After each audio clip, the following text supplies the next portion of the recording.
प्रशांत किशोर एक बार फिर से सड़कों पर निकलेंगे। करीब करीब 3 साल तक बिहार की धरती को अलग अलग जिलों में जाकर नापने वाले प्रशांत किशोर 8 फरवरी से पर फिर से बिहार की जनता का मूड टटोलेंगे। अब सबके जहन में यह सवाल होगा कि अपार जन समर्थन के साथ सत्ता में आई एनडीए को किस तरीके से प्रशांत किशोर चुनौती देंगे, प्रशांत किशोर क्या करेंगे, अपनी पार्टी के लिए उनकी यह यात्रा है या सरकार को एक तरह से अल्टीमेटम देने जा रहे हैं प्रशांत किशोर। जिस तरह से प्रेस कॉन्फ्रेंस में यह कहा था कि आने वाले समय में उनकी पार्टी जो है वो विपक्ष की भूमिका में होगी, और यही बात लगातार प्रेस कॉन्फ्रेंस के जरिए या प्रशांत किशोर की पार्टी के नेता मीडिया में बयान दे रहे हैं। देखिए, प्रशांत किशोर निकलने वाले थे 14 जनवरी के बाद बिहार यात्रा पर, क्या हुआ? 8 तारीख से वो यात्रा होगी जी। 8 तारीख से हर जिले में जा रहे हैं वो। 2 लाख वाला फॉर्म आप लोग भरवाएंगे जो बात कहे थे? हाँ, वो भी होगा, वो होगा। और भी बहुत सारे विषय हैं, लेकिन वो भी उसका एक पार्ट हो।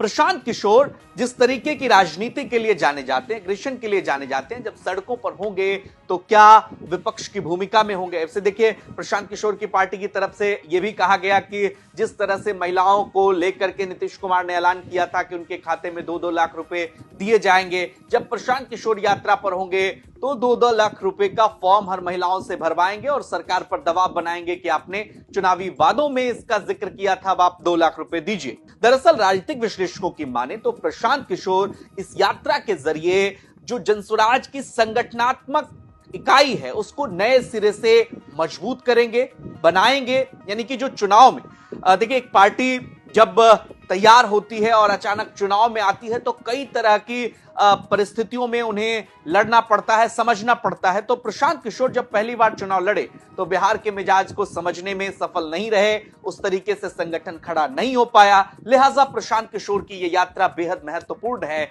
अन्य जिलों में जब प्रशांत किशोर जाएंगे तो वहां पर नए सिरे से संगठन बनाएंगे, लोगों को जोड़ेंगे और आने वाले समय में चुनाव की तैयारियों पर प्रशांत किशोर का फोकस होगा।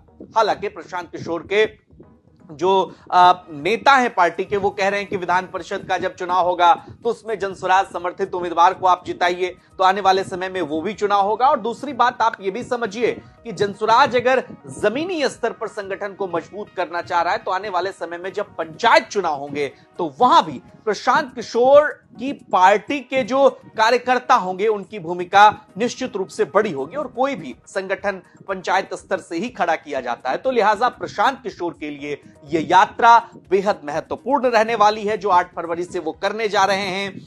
जनता के किन मुद्दों को प्रशांत किशोर उठाएंगे और किस शिद्दत से उठाएंगे, यह देखना दिलचस्प होगा।